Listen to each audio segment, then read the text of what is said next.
I should have never stayed at the Blackwood Inn. It was one of those old hotels that felt frozen in time, faded floral wallpaper peeling at the edges, an antique chandelier that flickered as if it were breathing, and the scent of something damp and rotten into the air.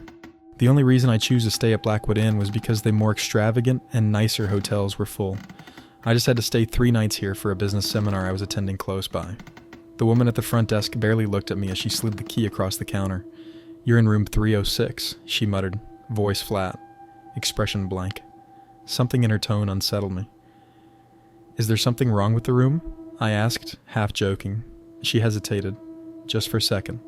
Then, in the same lifeless tone, she said, "Enjoy your stay." The elevator ride up was agonizingly slow, creaking and groaning with every floor. By the time I reached my room, a strange unease had settled in my stomach. As I turned the key to open the door, it swung open. The room had a dim yellow light. It felt eerie. The wallpaper was old and discolored. There were pictures of people on the wall that I have never seen before. I could tell this hotel was once vibrant, but became stale with time.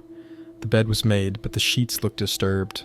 The dresser mirror was old, its surface dusty, but when I looked into it, I had the horrible feeling that someone was looking back. I felt like something else was in the room with me, watching, waiting. Then, just as I was about to turn away, the mirror warped. A shadow, tall and thin, stood behind me. I spun around. Nothing. The room was empty.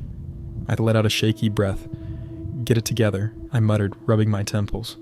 Still, I checked the closet, the bathroom, even under the bed. Nothing.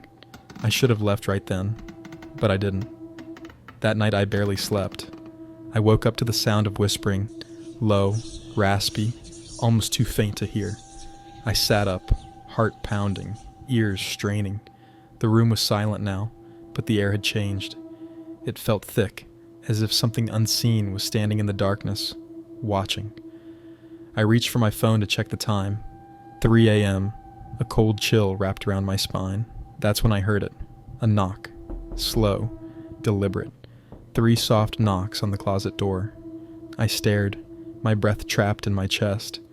The closet was barely 3 feet from the bed, its wooden door slightly open, but I hadn't opened it. Another knock, louder this time,